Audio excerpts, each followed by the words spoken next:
नए साल का आगाज होते ही भारत के व्यापार को लेकर के एक अच्छी खबर है।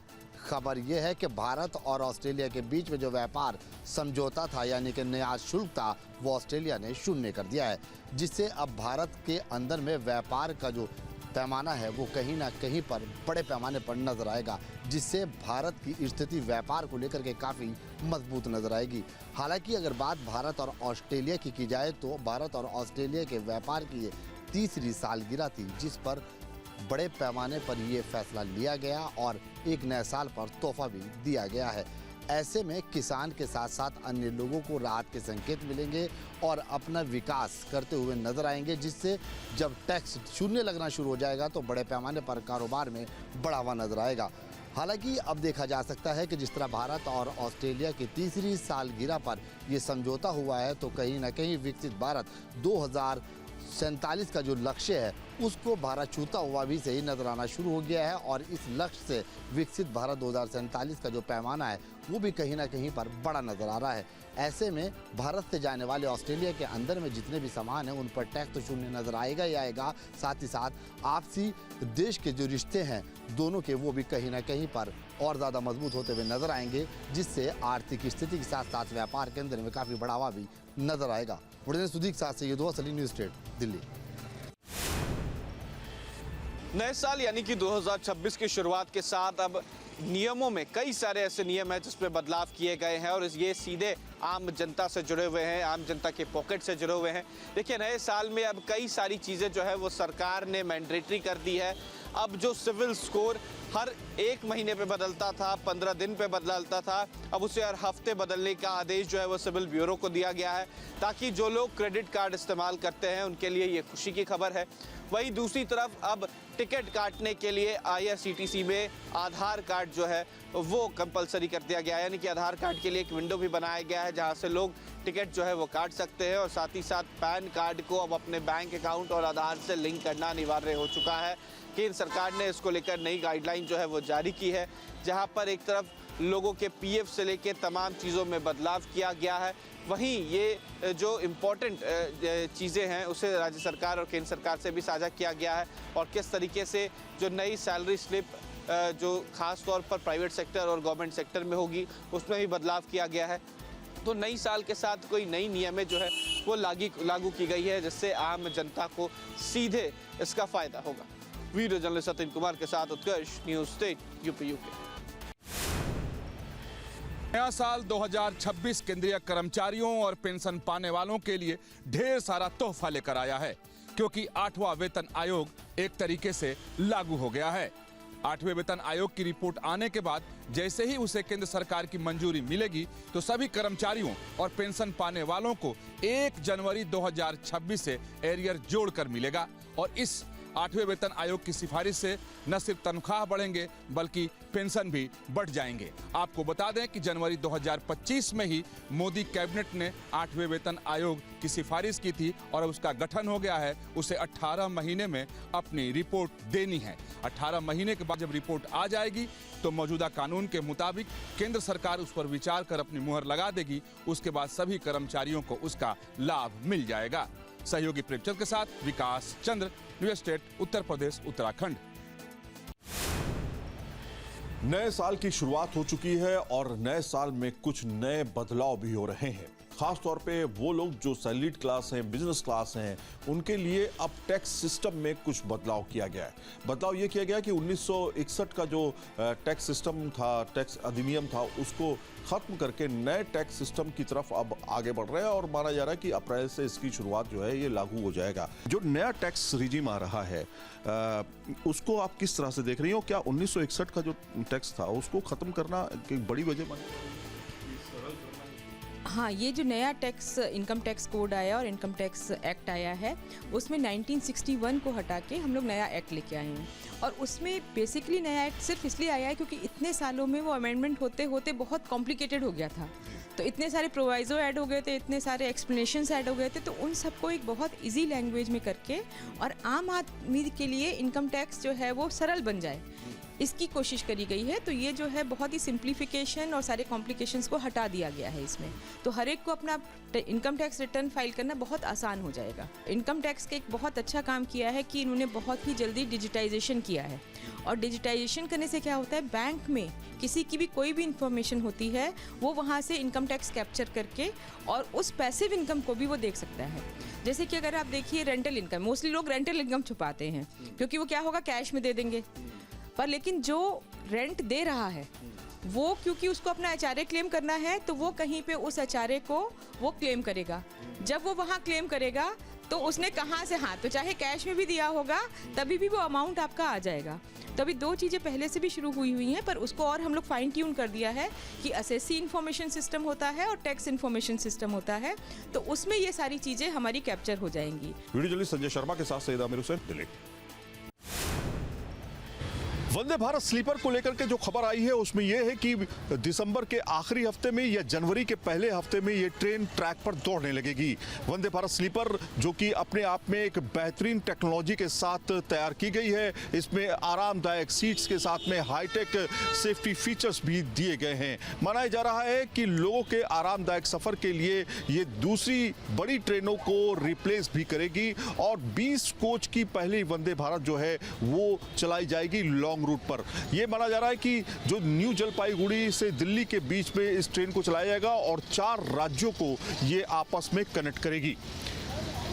वीडियो जर्नलिस्ट राकेश रावत के साथ सईद आमिर हुसैन। वंदे भारत स्लीपर, उसका कंप्लीट ट्रायल, टेस्टिंग, सर्टिफिकेशन पूरा हो गया और पहला रूट गुवाहाटी से कोलकाता, पहला रूट गुवाहाटी से कोलकाता माननीय प्रधानमंत्री श्री नरेंद्र मोदी जी आगामी कुछ ही दिनों में इस रूट पर पहली वंदे भारत स्लीपर को इनॉग्रेट करेंगे, फ्लैग ऑफ करेंगे। ये रेलवे के लिए और देश के लिए और हमारे यात्रियों के लिए एक बहुत ही बड़ा माइलस्टोन है। शाम को ओरिजिन से निकले और अर्ली मॉर्निंग पहुंच जाए डेस्टिनेशन पे। शाम को अपना ऑफिस का काम, बिजनेस का काम कंप्लीट करके निकले ओरिजिन से और डेस्टिनेशन पे पहुंच जाएं अर्ली मॉर्निंग। रफली 1000 to 1500 किलोमीटर की जर्नी के लिए वंदे भारत स्लीपर रहेगी। दिल्ली। एलपीजी सिलेंडर 111 रुपए हुआ महंगा, साल के पहले दिन लगा तगड़ा झटका। देश भर में आज से एलपीजी सिलेंडर महंगा हो गया है। ऑयल मार्केटिंग कंपनियों ने महंगाई का तगड़ा झटका देते हुए प्रति सिलेंडर 111 रुपए तक में कीमतों में बढ़ोतरी की है। आपको बता दें, नए साल का पहला दिन देश में कई बड़े बदलाव लेकर आया है जो आम लोगों की जेब का बोझ बढ़ाने वाला साबित होगा। ऑयल मार्केटिंग कंपनियों ने दिल्ली, मुंबई और कोलकाता समेत सभी शहरों में एलपीजी सिलेंडर की कीमतों में तगड़ा इजाफा किया है। 1 जनवरी 2026 की शुरुआत महंगाई के झटके के साथ हुई। ऑयल मार्केटिंग कंपनियों ने देश भर में एलपीजी सिलेंडर की कीमतों में बड़ा इजाफा कर दिया है। ये बढ़ोतरी 19 किलोग्राम वाले कमर्शियल एलपीजी सिलेंडर पर की गई है और साल के पहले दिन ही यह 111 रुपए तक महंगा हो गया है। वीडियो जर्नलिस्ट अमित के साथ सोनू अरोड़ा, न्यूज स्टेट उत्तर प्रदेश। नए साल के पहले दिन यानी 1 जनवरी 2026 को भारतीय शेयर बाजार ने जोरदार शुरुआत की है। सुबह 9:30 के करीब बीएसई सेक्सेंस 190 अंक बढ़कर 85,410.74 पर, जबकि एनएसई निफ्टी 50 अंक ऊपर चढ़कर 26,179.80 पर ट्रेड कर रहा है।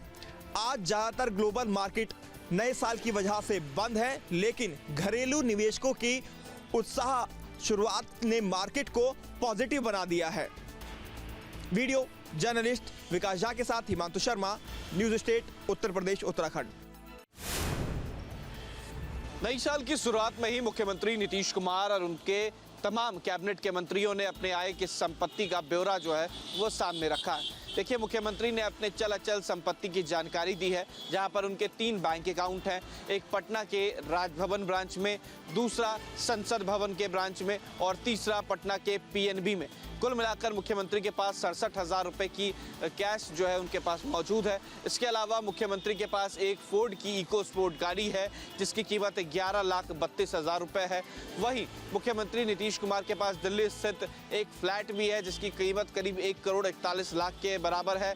वहीं मुख्यमंत्री के पास कई मवेशी भी हैं जिसकी जानकारी सीएम नीतीश ने खुद दी है।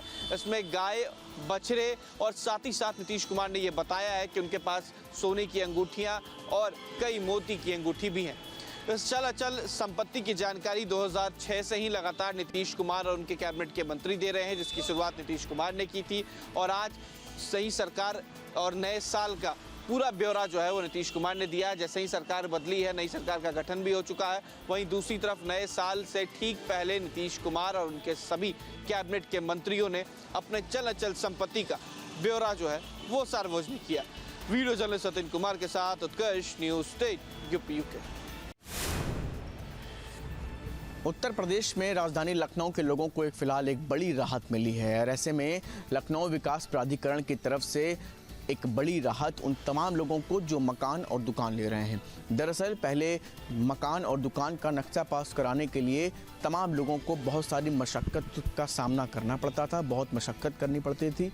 ऐसे में बहुत सारी व्यवस्थाओं को दुरुस्त करने के लिए ये फैसला लिया गया है, जिसके तहत अब फास्ट पास लागू किया गया है और इसके तहत जो तमाम लोग अपने मकान और दुकान का नक्शा पास कराना चाहते हैं उनको अब समान प्रक्रिया के तहत आवेदन करना होगा और कुछ ही मिनटों में उनका मकान और दुकान का नक्शा पास हो जाएगा। इससे बिचौलियों को पूरी तरीके से हटाने का काम इस प्रक्रिया के माध्यम से किया गया है। साथ ही साथ लोगों को तय समय के भीतर उनका नक्शा पास होके उन तक पहुंच जाए, ये सुनिश्चित करने का भी प्रयास एलडीए की तरफ से किया गया है। वीडियो जर्नलिस्ट सैफुल्लाह के साथ शुभम पांडे, न्यूज़ स्टेट, लखनऊ। अयोध्या हो, काशी हो या फिर मथुरा, हर जगह बदलाव देखा जा रहा है कि अब नए वर्ष पर ये बदलाव देखा गया है कि पब या होटलों में जाने के बजाय अब सभी लोग धार्मिक स्थल पहुंच रहे हैं। बात करेंगे रामनगरी अयोध्या की, तो जब से अयोध्या में राम मंदिर बनकर तैयार हुआ है तो नए वर्ष पर यहाँ पर लोग अपनी नए वर्ष की शुरुआत रामलला का दर्शन करके कर रहे हैं। तो खासकर बदलाव देखा जा रहा है युवाओं में। जो युवा पार्टी बनाता था, पब जाता था, वही युवा अब राम मंदिर पहुंच रहा है और रामलला का दर्शन कर रहा है। तो ये बदलाव की अगर हम बात करें, यहाँ के संतों की बात करें तो संतों का कहना है यही शुरुआत राम राज्य की है कि जब युवा अगर बदलाव में आ रहा है, जब युवा बदल रहा है तो समझिए कि अब राम राज की परिकल्पना साकार होने जा रही है। जो पिकनिक में जाते थे, जो पार्टियों में जाते थे, जो पहाड़ों में सब जगह जा करके घूमते थे, आज उनके अंदर कितनी परिवर्तन हुआ है कि अयोध्या में हनुमान जी महाराज जी के यहाँ दर्शन कर रहे हैं, सरजू माता में स्नान कर रहे हैं और आ करके रामलला का दर्शन कर रहे हैं। 2026 ये नया वर्ष के उपलक्ष्य में कितने सभी सनातनी, सभी देशवासी आज अलग अलग तरीके से मना रहे हैं ये नया वर्ष। हम लोग भी नए वर्ष मनाने के लिए हनुमान चालीसा का पाठ कर रहे हैं, सुंदरकांड का पाठ कर रहे हैं। मैं सभी सनातनियों से कहता हूँ, नए वर्ष के दिन आप पार्टी कीजिए, आप कुछ भी कीजिए, मगर मनाइए नए वर्ष हनुमान जी के चालीसा से, सुंदरकांड के पार से, रामचरितमानस के पार से। News state, Ayodhya. नए साल पर सबसे ज़्यादा पर्यटकों की भीड़ धार्मिक स्थानों पर दिखाई दे रही है और इसमें युवाओं की संख्या सबसे अधिक है। तस्वीरों में आप देख सकते हैं हम काशी विश्वनाथ धाम के अंदर हैं और यहाँ पर किस तरीके से सुगम दर्शन लोगों को प्राप्त हो रहा है। स्वर्णमयी बाबा का ये मंदिर और यहाँ पर दर्शन के लिए भक्तों का सैलाब उमड़ता हुआ दिखाई दे रहा है। लोग नए साल पर बाबा के दर्शन के साथ ही शुरुआत करना चाहते हैं ताकि उनका पूरा साल अच्छा जाए और इसलिए दूर दूर से जो श्रद्धालु है वो यहाँ पर दर्शन करने के लिए पहुँच रहे हैं। इसके साथ ही यहाँ पर सुगम दर्शन की भी खास व्यवस्था की गई है ताकि किसी को भी किसी तरह की परेशानी न उठानी पड़े। यूथ की संख्या सबसे ज़्यादा अधिक है और हम बात भी यूथ से करेंगे। कहाँ से आए आप लोग? रायपुर, छत्तीसगढ़ से। रायपुर से आ रहे हैं। ये बताइए किस तरीके से यहाँ पर दर्शन पूजन हो रहा है और यूथ की संख्या सबसे ज़्यादा दिख रही है यहाँ पर? अभी सर अभी क्या सब यूथ बनारस के लिए बहुत एक्टिव हो गए हैं। सबको बनारस में बहुत मज़ा आ रहा है और बाबा के दर्शन हो गए, इससे अच्छा नए साल में और क्या हो सकता है। बिल्कुल, बाबा के दर्शन हो जाए, इससे अच्छा नए साल में और क्या हो सकता है। देश के कोने कोने से लोग आए हैं और पूरा धाम जो है वो इस समय भक्तों से भरा हुआ नजर आ रहा है। तस्वीरों में आप देखिए कि जहां भी आप देखेंगे वहां पर भक्तों का सैलाब जो है वो नजर आएगा और ये जो बदलाव है ये दिखाती है कि किस तरीके से जो बदलाव है वो तेजी से नजर आ रहा है। तो फिलहाल सुरक्षा व्यवस्था की बात की जाए, सुरक्षा व्यवस्था भी मुस्तैद है। पुलिस के अधिकारी लगातार जो है निरीक्षण करते हुए दिखाई दे रहे हैं। ड्रोन से निगरानी हो रही है, सीसीटीवी कैमरों से निगरानी हो रही है। इसके अलावा सादे वर्दी में भी पुलिस के कर्मी तैनात है। तो सुगम दर्शन हो, सुरक्षित दर्शन हो, इसी के साथ पूरा बनारस इस समय श्रद्धालुओं के सैलाब से उमड़ता हुआ नजर आ रहा है। वीडियो जर्नलिस्ट शिवम मिश्रा के साथ सुशांत मुखर्जी, न्यूज स्टेट, वाराणसी। नए साल की शुरुआत हर कोई बिहारी जी के चरणों से कर रहा है। ये तस्वीर एक इस तरीके से जो आस्था का है वो बिहारी जी मंदिर में दिखाई दे रहा है। सुरक्षा व्यवस्था के चाक चौबंद इंतजाम किए गए हैं ताकि किसी भी श्रद्धालु को दर्शन करने के दौरान किसी तरह की कोई असुविधा ना हो। ये भक्ति का सैलाब है, ये बिहारी जी के चरणों में उनके भक्तों का सैलाब है। हर कोई नए साल की शुरुआत बिहारी जी के चरणों से कर रहा है। माँ के बिहारी मंदिर के आसपास की गलियां हो या पूरा भक्तिमय माहौल के साथ राधा कृष्ण के जयकारों से गूंज रहा है और यही एक आस्था की तस्वीर बिहारी जी मंदिर से दिखाई दे रही है कि किस तरीके से हर कोई बिहारी जी के दर्शन पाने के लिए लालायत है। कहते हैं उनके बिहारी जी की एक नजर अगर पड़ जाए तो उसका भाग्य बदल जाता है। तो उसी भावना को, उसी आस्था को लेकर श्रद्धालु बिहारी जी के दर्शन करने के लिए आ रहे हैं, क्योंकि उनका मानना है कि आज के दिन अगर बिहारी जी के दर्शन हो गए तो पूरा जो साल है वो सुखमय, समृद्धमय और भक्तिमय उनका गुजरेगा। दाराजी सारस्वत, न्यूज स्टेट, बांके बिहारी मंदिर, वृंदावन। इंदौर में लगातार दूषित पानी का मामला सियासी रंग तो ले ही रहा है, लेकिन लोगों में गुस्सा भी फूट रहा है। मैं इस समय उसी इलाके में हूँ जहाँ पे ज़्यादातर लोग बीमार हुए थे। मैं बात करने की यहाँ पे कोशिश करता हूँ, समझने की कोशिश करता हूँ। सर, कब से रह रहे हैं आप? बचपन से सर। बचपन से जी। अच्छा, ये पानी का क्या हुआ, किस तरीके की स्थिति में है? ये दूषित पानी के लंबे समय से चल रहा था? काफ़ी समय से आ रहा है ये ना। एक्चुअली क्या ना, हमारे इधर के लोग क्या करते हैं, पहले थोड़ा पानी गंदा बहने देते हैं। मतलब बोलते हैं कि गंदा पानी निकल जाएगा, जो बचेगा अच्छा पानी वो पीने के योग्य आएगा। पर पीने के पानी में भी ऐसी मिलावट आती है कि मतलब स्मेल करता काफ़ी। पहले लोग बोलते हैं टंकी से क्लोरीन वगैरह मिलता है, उसका पानी आ रहा है। पर बाद में पता पड़ा ऐसी समस्या आ गई है कि इतना मतलब मामला तक ख़राब हो गया है। कब से आ रहा है सर? ये तकरीबन 2-1 महीने से हो गया। 2-1? हाँ। तो इसके पहले कभी शिकायत करने की कोशिश करी, समझाने की अधिकारी को या किसी को, किसी विषय का पानी नहीं, पार्षद को करिए। क्या बोलते हैं? हाँ, काम चल रहा है। काम चल रहा है। हाँ, उसका निष्कर्ष निकल पाया? इतनी मौतें हो गई हैं, लगातार लोग बीमार हैं, हॉस्पिटलाइज हो चुके हैं, 1400 लोगों का यहाँ पे कम से कम जांच की गई है। क्या इस चीज़ को आपको लग रहा है कि पार्षद ने उस बात को उतनी गंभीरता से नहीं लिया? पार्षद जी ने लिया है, पर उसके बाद समस्या ये हो गई है कि उनके लेवल के अंदर ये काम नहीं आया और जिन अधिकारियों को बोला वो कर नहीं पाए। अधिकारियों ने सुनी नहीं। हाँ, बाकी उनके लेवल पे उन्होंने करवाया। ये यहाँ पे जो पहले नर्मदा का लाइन था वो पहले मतलब ये बीम होने के पहले से भी डलना शुरू हो गया, ड्रेनेज लाइन अलग हो गया था, ये हो गया था। पर ये जो अंदर गलियों के अंदर जो सिस्टम कोलैप्स है उसके कारण से समस्या आई है। खुला छोड़ दिया गया उसकी वजह से ही? हाँ, वो सभी समस्या वैसे ही। आम लोगों के घर का पानी भी क्या उसके अंदर? पानी तो अच्छा आ रहा है, लेकिन कई कई क्षेत्र में पानी की खराबी है कि किसी किसी क्षेत्र में पानी तो है अच्छा, लेकिन किसी किसी अच्छा है तो फिर लोग बीमार कैसे? मतलब बीमार नहीं, मतलब यूँ कि कई कई ड्रेनेज की लाइनें मिक्स हुई है उसके अंदर, मतलब ये है। इस बात का अंदाजा लगाया जा सकता है कि कितनी बड़ी लापरवाही हुई और इस लापरवाही का नतीजा अभी तक 9 लोगों की जान जा चुकी है। 150 से ज़्यादा लोग हॉस्पिटल में एडमिट हैं और कई लोग अभी भी बीमार हैं। सहयोगी अभय के साथ अतुल शर्मा, न्यूज स्टेट, इंदौर। नोएडा में नए साल पर अब एक नया नियम लागू होने वाला है, जहां जो कॉमर्शियल और सीएनजी जो वाहन होंगे, यानी कि जो पार्सल करेंगे वो नोएडा में वही एंट्री करेंगे। यानी कि जो डिलीवरी की जाएगी वाहनों के जो पार्सल होंगे वो सीएनजी और इलेक्ट्रिक वाहन ही नोएडा के अंदर दाखिल होंगे। यानी कि कहीं ना कहीं साफ तौर पर जो पूरी जो कहीं ना कहीं पॉल्यूशन को लेकर कहें या फिर पूरे तरीके से जो सीएनजी वाहन जो पार्सल होंगे वही पहुंचाएंगे। यानी कि 1 जनवरी 2026 से नोएडा में ई कॉमर्सर जो एग्रीगेट डिलीवरी के जो वाहन होंगे के लिए जो पेट्रोल डीजल वाहनों पर रोक लग गई है, जहां डिलीवरी केवल इलेक्ट्रिक और सीएनजी वाहनों से होगी, जहां 50,000 से अधिक वाहन प्रभावित होंगे। जहां बताया गया है इसका उल्लेखन करने पर चालान होंगे और रजिस्ट्रेशन रद्द भी किया जाएगा। जुर्माने की कार्रवाई कहीं ना कहीं बड़ी होगी। यह फैसला वायु प्रदूषण यानी कि पॉल्यूशन को लेकर साफ तौर पर किया जा रहा है, जहां लगातार शहर में लाखों वाहन ऐसे हैं जो लगातार पेट्रोल डीजल के चलते हैं। तो कहीं ना कहीं नए साल पर ये पूरी तरीके से साफ हो गया है। जो डिलीवरी वाहन होंगे वो इलेक्ट्रिक या सीएनजी ही डिलीवरी देते हुए साफ नजर आएंगे। डोडा से तरुण भड़ाना, न्यूज स्टेट, उत्तर प्रदेश। लखनऊ में एक बेहद ही चौंकाने वाला मामला सामने आया, जहां पर मुहान रोड स्थित एफसीआई के बिजली केंद्र पर चोरों ने एक बड़ी घटना को अंजाम दिया। इस घटना के अंजाम दिए जाने के बाद का असर ये रहा कि कई घंटे तक इस इलाके में लोगों के घरों में बिजली नहीं आ सकी। दरअसल वहां पर उपकेंद्र पर उपस्थित ट्रांसफार्मर को चबूतरे से गिरा करके उसमें से कई किलो का तांबा चोर चुरा ले गए। इसके बाद करीब 10,000 घरों में बत्ती गुल हो गई और कई घंटों तक बत्ती उनके घरों में नहीं आ सकी।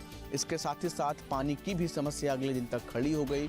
हालांकि विभाग की तरफ से अन्य व्यवस्थाओं के साथ चीज़ों को बेहतर करने के लिए कई घंटे बाद मशक्क़त के बाद लोगों के घरों में बिजली पहुंची। बिजली विभाग का अनुमान है करीब 4 लाख के आसपास का जो तांबा है वो चोर चुरा ले गए हैं। इस पूरे मामले पर पुलिस भी अपनी जांच को तेजी के साथ आगे बढ़ाने का काम कर रही है। वीडियो जर्नलिस्ट सैफुल हसन के साथ शुभम पांडे, न्यूज स्टेट, लखनऊ। देश भर में जहां नववर्ष की खुशियां मनाई जा रही थी, 2025 वर्ष को अलविदा कहते हुए जहां रात को जश्न मनाया जा रहा था, वहीं पाकिस्तान के एक बार फिर नापाक हरकत करते हुए पुंछ जिले के खड़ी करमड़ा इलाके से हवाई घुसपैठ करते हुए ड्रोन से घुसपैठ की है और भारतीय क्षेत्र में नियंत्रण रेखा सटे क्षेत्र में ड्रोन ड्रॉपिंग की गई है। अब इस वहाँ से सुबह जब भारतीय सेना के चौकस सुरक्षा बलों को इस चीज़ की जानकारी मिली है कि पाकिस्तान की तरफ से ड्रोन द्वारा घुसपैठ की गई है, उससे रात से ही लगातार इलाके की घेराबंदी करके तलाशी अभियान शुरू किया गया है। और उस टाइम वहाँ जो हमारे पास एक जानकारी प्राप्त हुई है कि वहाँ एक बैग बरामद किया गया है। उस बैग में हथियार हैं, नार्कोटिक्स है या कोई और अन्य किसी चीज़ की आपत्तिजनक वस्तु है, इसकी अभी पुष्टि नहीं हुई, लेकिन इलाके भारतीय सेना और पुलिस की एसओजी और अन्य सुरक्षा एजेंसियों की तरफ से पूरे इलाके की घेराबंदी करके तलाशी अभियान चलाया जा रहा है और बैग को रिकवर किया गया है। अभी इस बैग में क्या चीज़ है इसकी अभी कोई जानकारी प्राप्त नहीं है। मेरे पीछे आप देख सकते हैं कि सुरक्षा बलों ने पूरे इलाके को घेरा हुआ है और ये पूरे इलाके की सर्चिंग करके काउंटिंग किया गया है ताकि और भी कोई संदिग्ध बैग ना गिराया गया हो, उसकी रिकवरी की जा सके। लगातार सुबह से ये सर्चिंग ऑपरेशन जारी है। इसमें पुलिस के अधिकारी, सेना के अधिकारी जो लगातार पूरी स्थिति पर नजर बनाए हुए हैं और कंटिन्यू जो सर्च ऑपरेशन जारी है। आपके मोबाइल पर तुरंत आएगी ब्रेकिंग न्यूज, स्क्रीन पर सबसे पहले दिखेगी बड़ी खबर, देश दुनिया की हर खबर एक जगह। अब आपके मोबाइल पर तुरंत फटाफट इंस्टॉल कीजिए न्यूज नेशन ऐप और रखिए खुद को अपडेट।